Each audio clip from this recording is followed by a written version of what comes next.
Hello and welcome back. Today we're going to start Chapter 10, Analytic Geometry, and merge those geometric concepts you learned before with algebra. So when we covered the inclination of the line before with trigonometry, we were looking at the slope and considering the angle. So here, if we have the angle theta, well, we know that the angle theta is going to be equal to the slope. So remember something like this, we had a triangle, right? So if this is theta, we have this is our y value, and here's our x value. And again, tangent of theta would equal the opposite over the adjacent, which is equal to the slope. Okay, so if we're going to have this example and we want to find the inclination, well, the first step is just to find the slope. So that's just a little bit of algebra. So we get negative 5x plus 3. So we'll have y equals 5x minus 3. And so our slope, of course, here is 5. And we just set that equal to tangent of theta. And we could take the inverse of tangent of 5, and we'll get about 78.69 degrees, or 1.373 radians. So we've covered those topics before. But again, looking at tangent as it relates to slope. Okay, now let's build off of that concept. Okay, and now we're going to see if we can find the inclinations between two lines, or the angle between two lines. So here we have two lines, and notice we have angle 1, theta 2, and you can probably also see that this angle theta is going to be congruent to this angle because they're vertical angles.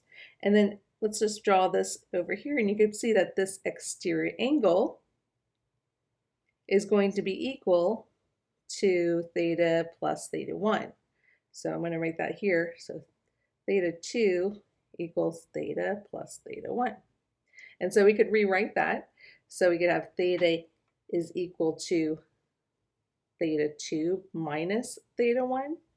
We could take the tangent of both sides, and then we're going to have to use the subtraction to rewrite this as tangent of theta 2 minus tangent of theta 1 over 1 plus tangent of theta 1 times tangent of theta 2.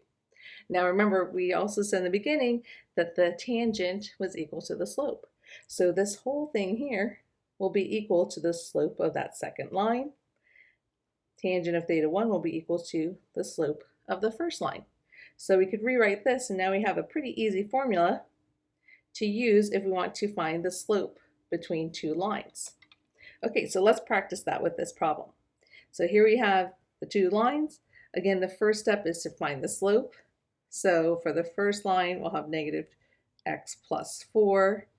So our slope is negative 2.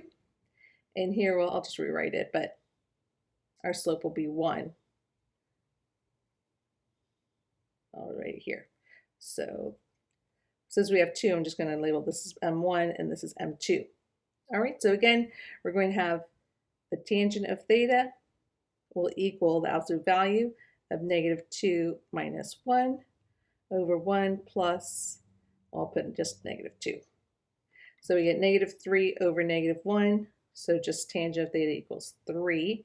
And we take the inverse tangent of 3, we'll get 71.565 degrees, or you could write in radians 1.249. Okay, pretty easy with that formula. Now for the last problem, we're going to find the distance between a point and a line. So if you remember, the shortest distance from a point to a line is always going to be a perpendicular line. So we can actually use basic systems of equations to find and derive this formula. So the first line right here, the original line, we could write that equation as ax plus by plus c equals 0. And if I want to rewrite it in slope-intercept form, it would just be negative a over b x minus c over a. And we can easily see that that slope is negative a over b. Now, if we wanted to find the slope of the perpendicular line, well, that's easy. That's just going to be b over a. And we could use point slope to write the equation of that line. So that's y minus y1 equals b over a times x minus x1. Now, we know that these two lines, the perpendicular line and the original line, are going to intersect at x2, y2. So I could substitute in x2 and y2 and solve for x2 and y2, okay, finding those values. So when we find those values, we can plug those in to the distance formula. That's when we're going to simplify and get this equation. Now let's use that distance formula. So here we have the point 0, 2, and I'm going to label this point x1, y1. And then we have the values 4 for A and 3 for B. And since we don't have a value for C, I'll just put 0. So plugging that into the formula, we know that D is going to equal A times x1, so that's just 4 times 0, plus B times y1, that's going to be 2, and then plus C, which is just 0, all over the square root of A squared plus B squared, which is 9. So we can simplify this, we'll get 6 over 5. So it's just going to be 6 over 5 units. Well, I hope that was helpful, and I will see you all in class.